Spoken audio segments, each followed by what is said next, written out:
Hello everyone, welcome to তোতার রান্নাঘর। আজ তোমাদের খুবই সুস্বাদু মজাদার একটি রেসিপি করে দেখাবো, পাউরুটির ক্ষীর টোস্ট। আশা করছি আজকের রেসিপিটি তোমাদের সকলের অনেক পছন্দ হবে, ভালো লাগবে। তো রেসিপিটি ভালো লাগলে অবশ্যই চ্যানেলটি লাইক, কমেন্ট, শেয়ার করবে আর সাবস্ক্রাইব করে আমার পাশে থাকবে। তো চলো আজকের রেসিপিটি স্টার্ট করা যাক। তার আগে আমার পরবর্তী নতুন নতুন রেসিপির আপডেট পেতে সাবস্ক্রাইব করে এবং পাশে থাকা বেল আইকন প্রেস করে অল নোটিফিকেশন অন করে দেবে, তাহলে নতুন রেসিপিগুলো সবার প্রথম পেয়ে যাবে। তো চলো রেসিপিটি স্টার্ট করা যাক। এখানে আমি 3টি পাউরুটি নিয়েছি, আর পাউরুটির যে সাইডে কালো অংশটা আছে, একটা চাকুর সাহায্যে সাইডটা আমি কেটে নেব।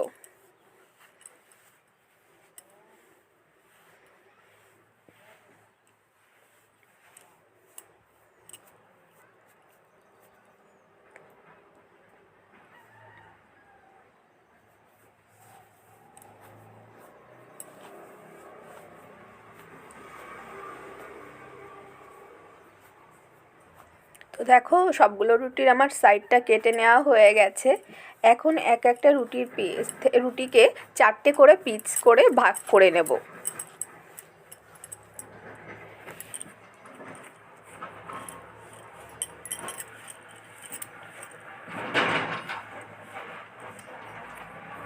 তো আমার সমস্ত রুটিগুলো 4 ভাগে পিস করে নেওয়া হয়ে গেছে।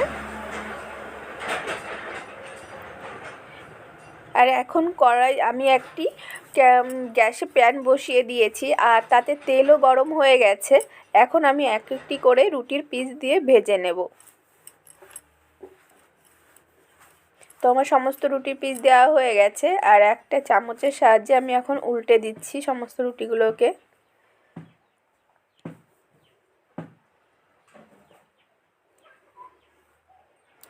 দেখো, সমস্ত রুটিগুলোকে আমি উল্টে নিয়েছি। কত সুন্দর ভাজা হয়ে গেছে, আর কালারটাও খুব সুন্দর এসেছে।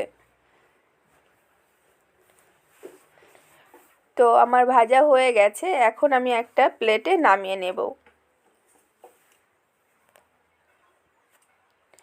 আর এখানে এবার দিয়ে দিচ্ছি একটা প্যানে 1 কাপ চিনি, মানে এটা মাঝারি সাইজের কাপের 1 কাপ চিনি দিয়েছি, আর সেম কাপেই আমি 1 কাপ জল দিয়ে দিলাম। এটা হচ্ছে শিরা তৈরির জন্য।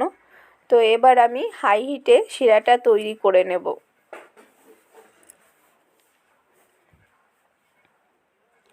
তো দেখো, শিরা ফুটছে, শিরার জলটা।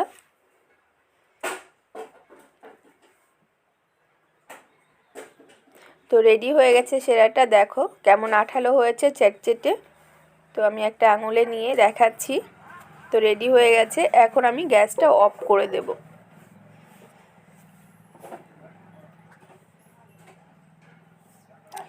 গ্যাসটা অফ করে দিয়েই আমি গরম শিরার মধ্যে একে একে আমার ভেজে রাখা রুটির পিসগুলো দিয়ে দেব।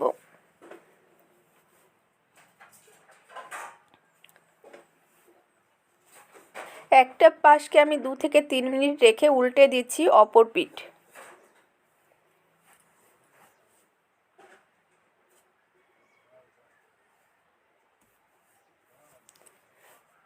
তো আমার সমস্ত রুটির পিসগুলোকে উল্টে নেওয়া হয়ে গেছে।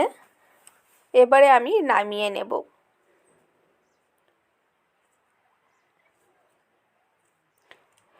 দুটো পিঠকে মোটামুটি 5 মিনিটের মতো রাখলে উল্টে পাল্টে, তাহলেই হয়ে যাবে। এক একটা পিঠকে 2 মিনিট করে রাখলেই হয়ে যাবে। তো যে শিরাটা ছিল, সেই শিরার মধ্যেই আমি এখানে একটা মাঝারি সাইজের কাপে 1.5 কাপ মতো লিকুইড দুধ দিয়ে দিচ্ছি। আর দুধটা কিন্তু আমার আগে থেকে জ্বালানো ছিল, তো জ্বালানো দুধ আমি 1.5 কাপ পরিমাণ দিয়ে দিচ্ছি। তো যে শিরাটা ছিল, এটার থেকে কিছুটা মিষ্টি হবে, আর মিষ্টির পরিমাণটা বুঝে যে তোমাদের কার কতটা মিষ্টি পছন্দ করো, সেইভাবে আরও চিনি দিয়ে দিতে পারো। তো আমি এখানে আরও 2 টেবিল চামচ চিনি দিয়ে দিচ্ছি। তো এই শিরাটা দিলে কিন্তু ক্ষীরের টেস্টটাই অন্যরকম হয়, খুব সুস্বাদু হয়ে ওঠে। তো তোমরা এই যে শিরাটা তৈরি করবে রুটির পিসগুলো তুলে, তো এই শিরাটার মধ্যেই দুধটা দিয়ে দেবে, খুব টেস্টি হবে। আর এখন আমি দিয়ে দিচ্ছি 1 টেবিল চামচ ঘি।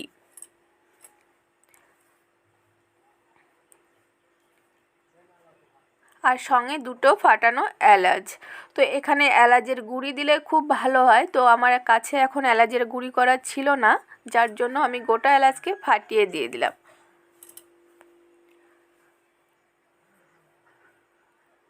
তো কিছুক্ষণ জাল করে নিয়েছি, এবারে দিয়ে দিচ্ছি গুঁড়ো দুধ।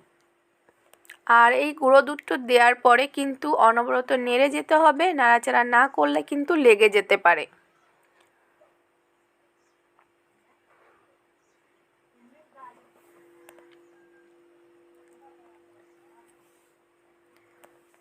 তো আমার ক্ষীরটা অনেকটা রেডি হয়ে গেছে, প্রায় মোটামুটি আরও কিছুক্ষণ জাল করতে হবে, পুরোটা এখনও হয়নি।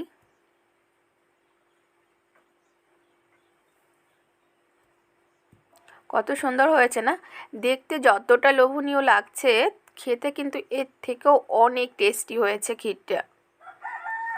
তো দেখো ক্ষীর আমার রেডি হয়ে গেছে, সমস্ত ক্ষীর এখন আমি এক জায়গায় করে নেব।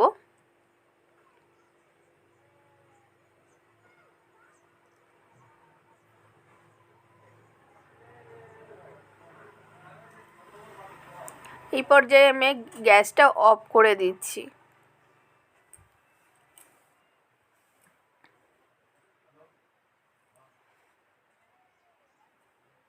তো ক্ষীরটা আমি কিছুক্ষণের জন্য একটু ঠান্ডা করে নেব।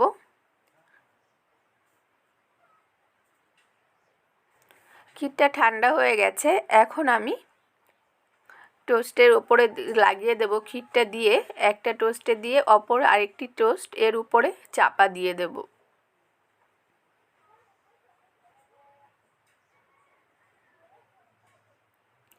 তো এইভাবে সেট করে 2-1 মিনিট রেখে দিলে কিন্তু দুটো টোস্টই একসঙ্গে পুরো লেগে যাবে ক্ষীরের সঙ্গে, একটুও আর হবে না, আঠালো হয়ে যাবে, একদম লেগে যাবে। প্রথম অবস্থায় একটু নরম নরম থাকবে, কিন্তু ধীরে ধীরে আঠালো হয়ে যাবে, একদম শক্ত হয়ে। টোস্টটা কিন্তু ক্ষীরের থেকে আর নড়াচড়া করবে না, প্রথম অবস্থায় হালকা একটু নরম থাকবে। তো একটা আমি রেডি করে নিয়েছি।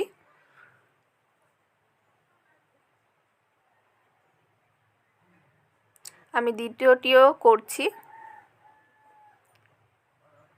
একইভাবে। তো আশা করছি তোমাদের আজকের রেসিপিটি অনেক ভালো লাগবে। আর ঘরে থাকা সামান্য কিছু উপকরণ দিয়েই কিন্তু তৈরি করে নিতে পারবে এই ক্ষীর টোস্ট। আর বাচ্চা থেকে বড় সকলেই খেতে খুবই পছন্দ করবে, আর এটা খেতেও খুব মজাদার। আর এখন তো শীত চলে এসেছে, আমরা শীতের সময় একটু পিঠে মিষ্টি খেতে এমনি সকলে বেশ পছন্দ করে থাকি, আর এরকম ধরনের ক্ষীর টোস্ট হলে তো কথাই নেই। তো দেখো আমি আরও একটা করে নিলাম, এবং এই একইভাবে সমস্তগুলো করে নেব। তো আমার রেডি হয়ে গেছে দেখো সমস্ত ক্ষীর টোস্টগুলো করা। তো দেখতে যতটা না লোভনীয় লাগছে, খেতে এর থেকেও অনেক বেশি সুস্বাদু হয়েছে।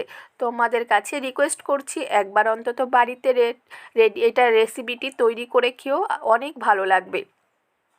আর রেসিপিটি ভালো লাগলে লাইক কমেন্ট শেয়ার করবে, আর সাবস্ক্রাইব করে আমার পাশে থাকবে। আজকের ভিডিওটি দেখার জন্য অনেক অনেক ধন্যবাদ। নতুন একটি ভিডিও নিয়ে আবার দেখা